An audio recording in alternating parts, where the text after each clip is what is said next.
Olá, pessoal. No nosso Resenha Consciência, hoje nós vamos ter uma grande oportunidade de conversar aqui com o professor Pedro Henrique de Amorim Miranda.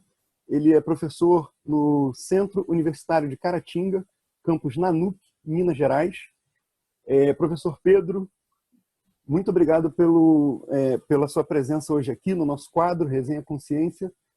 Hoje a gente vai falar de parte do seu projeto, né, tanto de pesquisa quanto de um quadro bem atual, né, no contexto dessa grande pandemia que a gente está vivenciando nesse momento. Então, professor Pedro, muito obrigado por estar hoje aqui no nosso quadro Resenha Consciência.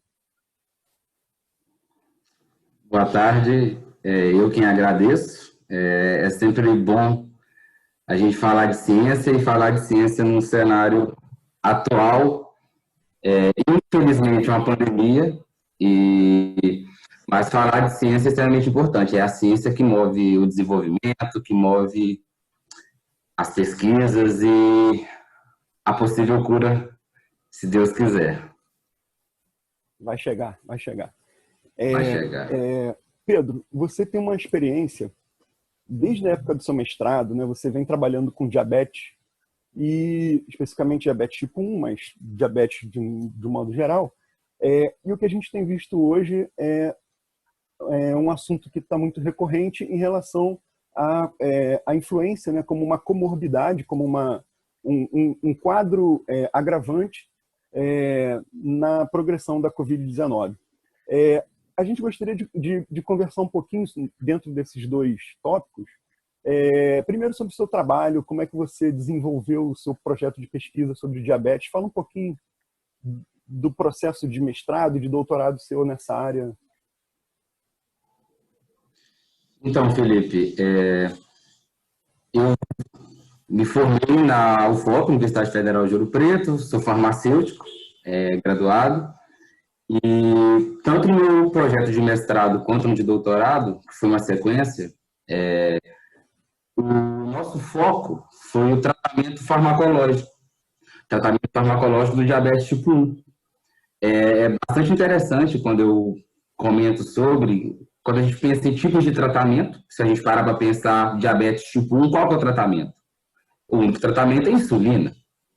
E a possibilidade de aderirmos a uma terapia nova, e o nosso foco foi uma terapia oral, veio para dar uma revolucionada e foi um projeto bastante promissor, deu super certo. A gente conseguiu um projeto de patente, ok? A gente conseguiu submeter. Isso é muito importante, muito interessante. Bastante promissor. Tratamento farmacológico oral. Para o pessoal que está seguindo o nosso vídeo, na sua descrição, aqui embaixo, eu vou colocar os links do seu trabalho para o pessoal que se interessar. Você tem trabalhos publicados nessa área e dá para a gente aprofundar um pouquinho mais com a leitura. Com a sua experiência com diabetes, né, por mais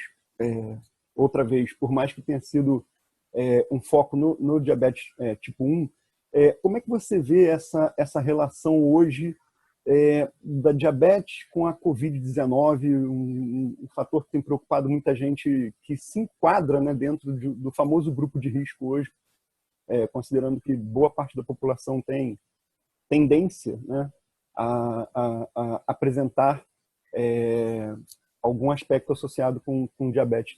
Qual a relação que você enxerga hoje dentro desse contexto, tanto do ponto de vista bioquímico quanto do ponto de vista farmacológico, assim? Perfeito. Então, Felipe, quando a gente fala tanto de uma infecção viral pelo SARS-CoV-2 e quando a gente fala do diabetes, a gente está falando de problemas relacionados à resposta imune. A gente fala de um processo inflamatório muito complexo, muito intenso. E seja o diabetes tipo 1, que tem todo aquele fator imunológico, de anticorpos à autoimunidade, a gente fala do diabetes tipo 2, mas que, em comparação, a semelhança entre eles, a gente fala de um estado hiperglicêmico. E essa hiperglicemia crônica, ela tem sido bastante estudada em relação à possibilidade tanto de infecção, quanto do agravamento dos sintomas mediante infecção pelo Covid. Isso é muito interessante, porque pode estar associado tanto para a origem do problema, quanto para a complicação do problema. Exatamente. São vários estudos que estão pegando essa linha para ver a influência justamente da hiperglicemia no processo de entrada, porque alguns estudos já demonstraram que o vírus, eles possuem afinidade. O que é essa afinidade por essas células de pacientes diabéticos? Entender desde o mecanismo de entrada e as possibilidades de agravamento para evolução, para, por exemplo, da síndrome do desconforto respiratório agudo, lesões em diversos tipos de tecidos, infecções secundárias e por aí vai, faz parte do quadro de evolução natural da doença. E alguns estudos já demonstraram que existe uma influência muito grande nesse controle glicêmico, que é o grande problema de pacientes diabéticos, seja tipo 1, seja tipo 2, apesar de terem uma origem diferente, a resposta hiperglicêmica, ela é semelhante, ok? E essa evolução crônica.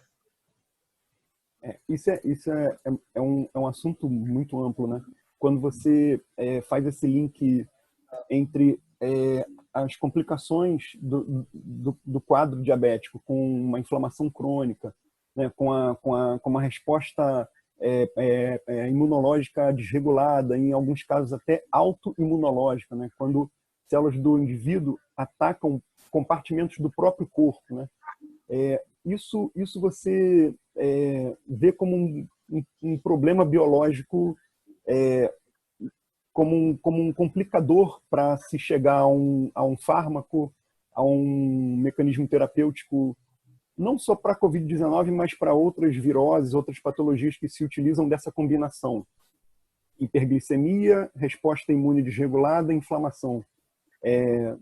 Você acha que isso pode ser um fator que vai complicar o desenvolvimento de fármacos, então, especificamente na Covid-19? Ou é um fato que não te perturba? Você acha que isso pode complicar o desenvolvimento de novos fármacos? Essa resposta cruzada? Como a gente fala de ciência, sempre existem lacunas, né? E uma das próprias lacunas, das várias lacunas que existem, justamente quando a gente associa diabetes com a infecção e a possibilidade de agravamento, a gente está num momento que a gente está necessitado e procurando por um medicamento e entender a influência deste medicamento, que é para tratamento do diabetes, em uma outra doença completamente diferente, é complicado, é complexo. Então, poder extrapolar tratamento, extrapolar imunidade, extrapolar para profilaxia, é complicado. Isso tem que ser tratado com muita minuciosidade. Para conseguir entender em relação ao tratamento, Felipe, a gente, que é baseado, por exemplo, nos meus projetos, tanto de mestrado e doutorado, é importante a gente conseguir entender, por exemplo, a forma de entrada do vírus nas células das pessoas. Já alguns estudos eles demonstraram que uma das formas do vírus ter acesso às células, eu estou falando de células pulmonares, estou falando de células pancreáticas, estou falando de uma linhagem muito diferenciada de células do nosso organismo. Através, por exemplo, da enzima conversora de angiotensina 2, a ECA2. É um mecanismo que já está bastante descrito, que está sendo bastante estudado, na verdade, sobre a influência da ECA na resposta inflamatória, na regulação da pressão, na regulação dos processos metabólicos, ok? E essa ECA está presente em uma gama de tecidos. o que facilita ainda mais. Então, a gente pode falar, será que os tratamentos com os inibidores da enzima, qual que é a influência? É uma lacuna, que não existe algo definido falando que para o COVID é bom ou é ruim. E é uma lacuna perigosa, né? Por conta É uma lacuna efeitos perigosa, colaterais. ela é ínfima, para extrapolar nem para o sim nem para o não. Uhum.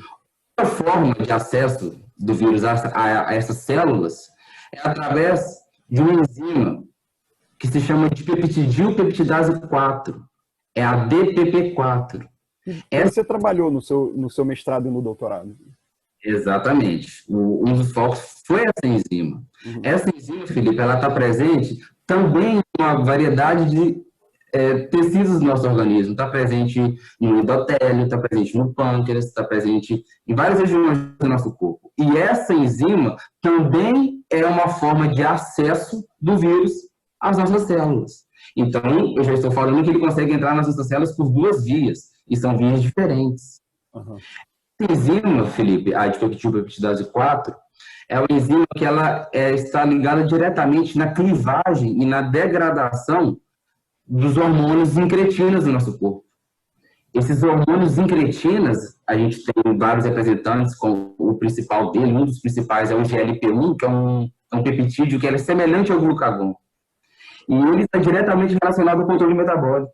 Eu estou falando de secreção de insulina, de glucagon, estou falando de funções que a gente conseguiu ver no meu projeto de doutorado em relação à função pancreática, para secreção e síntese de insulina, um processo de proliferação de células pancreáticas. Então, é um processo onde esses hormônios estão diretamente ligados no quadro diabético, inclusive no diabetes tipo 1, que foi o foco do meu mestrado, do meu doutorado.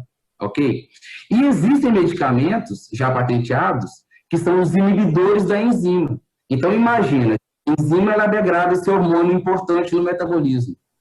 Um medicamento que inibe essa enzima, que são os inibidores da DPP4, poderiam, então, aumentar o tempo de meia-vida desses hormônios incretinas. E qual a consequência disso na regulação metabólica?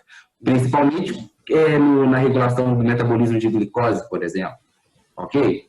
Então, existe também uma lacuna muito grande sobre, será que esses hormônios, na verdade, esses inibidores, qual que é a eficácia desses inibidores, já que eu vou inibir a enzima, então eu não vou ter um acesso do vírus à célula. Será que funciona? Na teoria, talvez. Mas... Na teoria, talvez, mas são estudos in vitro. Não tem estudos em vivo confirmando esse efeito.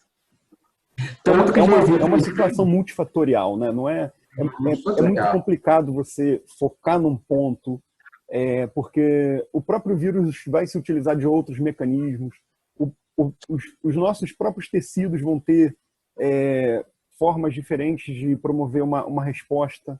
Então é uma doença, não é só uma virose, né?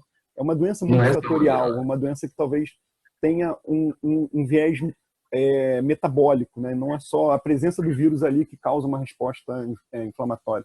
Não é só isso, né? Isso é interessante, Felipe. Foi, por exemplo, eles avaliaram a insulina. A insulina na expressão da enzima conversora de angiotensina 2. E eles viram que a insulina conseguiu reduzir a expressão. Ou seja, a insulina reduziu a expressão de um possível fator que deixa o vírus entrar, acessar a célula. Só que isso foi um estudo in vitro. Então, é um início, é um processo inicial. Extrapolar para tomar insulina para combater é outra coisa. Tem que tomar muito cuidado com isso, porque realmente a gente não pode acreditar, né, que numa doença multifatorial, como a gente está conversando aqui, seja algo tão simplificado, né, para solucionar. Se fosse no ritmo que os estudos estão se encaminhando, a gente já teria chegado lá. Mas, sem dúvida nenhuma, Pedro, você tem aí dados científicos que podem contribuir, né, com o que a gente chama de patogênese, né, onde a gente procura entender os mecanismos, tanto moleculares, celulares, envolvidos na origem e na progressão de uma determinada doença, né? Isso é muito importante. Professor Pedro, o assunto é muito, muito amplo, está muito interessante, mas o nosso tempo é muito curto. De qualquer forma, como eu disse ainda há pouco, a gente vai disponibilizar seus trabalhos e aqueles interessados, eles podem te contactar, de alguma forma eles vão chegar nos seus contatos. Muitíssimo obrigado pela sua disponibilidade em participar do nosso quadro Resenha Consciência. Ficamos muito gratos por você ter nos dado essa aula hoje e espero que você tenha sucesso na sua carreira, nos seus projetos, e espero também vê-lo aqui falando de outros temas mais à frente. Muito obrigado mais uma vez, professor Pedro. Eu agradeço novamente pela oportunidade. Como eu disse no início, em tempos de pandemia, em tempos de distanciamento social e em tempos de muita informação que a gente está sendo bombardeado, a gente tem que tomar bastante cuidado com que tipo de informação a gente absorve. E são informações que nós como professores, como cientistas, como pesquisadores e amantes da ciência, a gente luta para, ao mesmo tempo, eu como farmacêutico, que esse momento de necessidade por uma medicação, a gente tem que tomar muito cuidado. Então, assim, eu volto a falar, eu gosto de informar isso e espero que esse tipo de informação chegue às pessoas que, infelizmente, não tiveram condições de estudar e que não entendem como que tudo isso funciona e como pode ser grave, sim, esse processo inflamatório e agravado por condições de comorbidade, hipertensão, diabetes e outros tipos de doenças crônicas, ok? Então, é um prazer imenso poder falar sobre, poder divulgar essas informações e precisando de qualquer outra resenha, a gente está aí para colaborar. Muito obrigado mais uma vez, professor Pedro. Até breve. Tchau. Boa tarde. Boa tarde.